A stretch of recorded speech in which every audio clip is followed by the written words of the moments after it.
그런 가운데 사실은 오늘 80대 환자가 치료를 받다가 사망을 했는데요. 정부가 공개한 24개 병원 중에 한 곳이었죠. 대전에 있는 대청병원 연결해 현재 상황 좀 알아보겠습니다.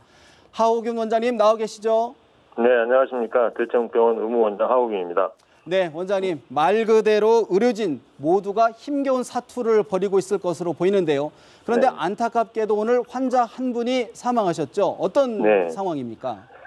네, 사망하신 환자분은 80세 남성분으로 건강이 평소에 좋지 않아서 요양원에 지내시다가 작년 11월경에 대천병원의 전신인 서부병원으로 입원하셨습니다. 네. 그 내원 당시부터 폐렴과 같은 기저질환이 좀 있었고 또 건강이 좋지 않아서 거동이 힘든 상황이었습니다. 이제 그 후에 증상이 악화돼 메르스 검사를 의뢰한 결과 6월 7일 날 네. 확정 판정을 받으셨고 지역 거점 병원으로 이제 전원 예정이었는데 금요일 아침 7시 20분쯤 사망하셨습니다. 상태가 급격히 악화된 상황이군요. 네, 그렇죠. 그렇다고 그러면 지금까지 대전 대청병원을 거쳐간 접촉 환자나 확진 환자가 지금 몇 명이나 되는 건가요? 지금 7분입니다. 7명이요. 그 네. 가운데 의료진이나 아니면은 병원 직원이라든가 그런 분들 격리 상황은 좀 어떻게 되고 있는 건가요? 지금 의사들은 총 5분, 그다음에 일반 직원들 합쳐서 약 한 50명 정도가 자택 격리를 받고 있고요. 네. 계속으로 보건소와 또 저희 병원에서도 자체적으로 환자를 계속 의료진들 모니터링하고 있습니다. 그러면 50명 정도라 그러면 전체 직원 중에 몇 퍼센트 정도나 되는 건가요? 저희가 지금 170명, 180명 정도 되는데요. 예. 네. 그럼 거의 상당히 많은 숫자에 해당합니다. 3분의 1 정도가 되는 상황이네요. 네, 거의 반에 해당하신다고 봅니다. 그렇군요. 사실 저희가 듣기로는 지금 대청병원 코호트 격리 중이다 이런 얘기를 들었는데요. 일반 시청자들은 코호트 격리라는 걸 잘 모를 것 같은데 어떤 상황의 격리를 이야기하는 거죠?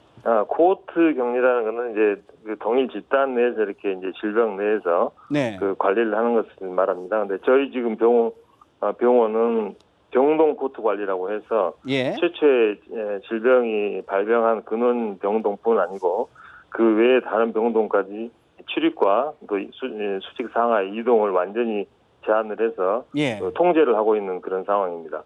그렇다 그러면은 지금 감염 환자라든가 접촉 환자 말고도 그 의료진이라든가 무슨 간병인이라든가 그런 분들을 전체 지금 통제하고 있다는 그런 말씀이신 거죠?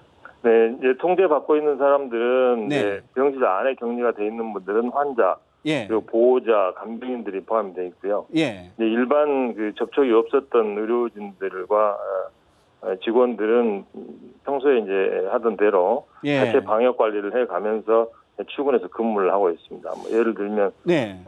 저희가 출입구에서 손 씻기라든가 이걸 철저히 하고 예. 또 방역 마스크 착용을 하고 계속 발열 체크를 출퇴근 시에도 하고 있고요. 네. 병실 출입할 때는 특히 이제 방호복 같은 걸 입고 하도록 열심히 교육을 하고 있습니다.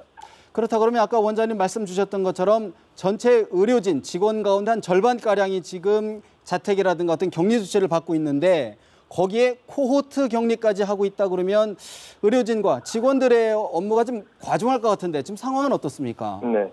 평소보다 인력이 이제 관리 인력을 포함해서 굉장히 많이 감소된 상태이기 때문에 병원에서 그런 격리 담당이라든지 또 진료하기가 굉장히 이제 어려운 상황이 됐고요. 예. 그래서 저희가 그 응급실과 외래를 거의 폐쇄한 상황입니다. 응급실은 완전히 폐쇄가 됐고 그러면 외래는 아주 최소한의 그 진료만 하고 있는 상황입니다. 아예 응급실을 폐쇄한 상황이군요. 네. 그렇다 그러면 아주 최소한의 진료만 하고 전체적으로 메르스 환자만 집중적으로 치료하고 있다 이렇게 봐야 되는 거군요. 아니요, 꼭 그렇지는 않습니다. 메르스 때문에 이제 격리된 병동이 있고요. 직접 노출되지 않는 환자들도 2개 병동이 있습니다. 저희가 이제 그 중에서 연락하는 환자가 있으면 다시 격리를 해서 추가적으로 조치를 하고 있는데 타 병동에서는 지금 발생을 하지 않고요, 다행히. 일반 의료진이나 이런 쪽도 크게 발생을 하지 않았습니다. 그렇군요. 네. 사실 어떻게 보면은 메르스에 대한 정보가 불확실하고 불충분한 상태에서 대청병원 같은 경우도 어떻게 보면은 피해자일 수도 있는 거 아닙니까? 그런 경우에 네.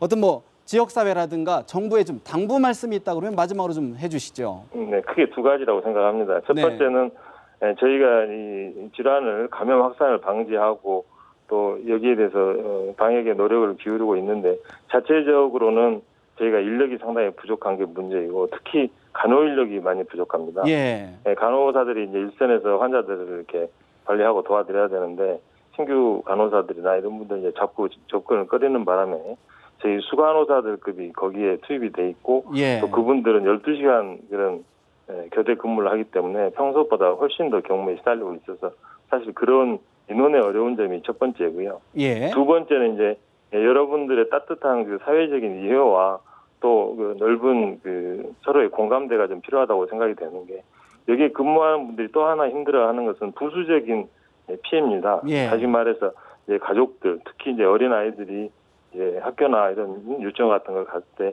저희 병원에 이제 근무한다는 그런 내용 때문에 상당히 본인들도 그렇고 또 애들이 그런 그 힘들어하는 상황이 발생할 수가 있어서 그런 데 대한 부분들을 많이 좀 참고 고려를 해주셨고 또 특히 더 나아가서 일선에서 그 근무를 하는 최후의 보루를 담당하고 있는 여기 이제 직원들 또 예. 저희 병원장님을 포함해서 여러 이제 보직 맡고 있는 사람들 좀 격려를 좀 해주시고 네. 힘을 좀 북돋아주시면 대단히 감사하겠습니다. 알겠습니다. 오늘 말씀은 여기까지 들어봐야 되겠습니다. 도움 말씀 고맙습니다. 네, 감사합니다. 네, 지금까지 대전대청병원 하호균 원장님이었는데요.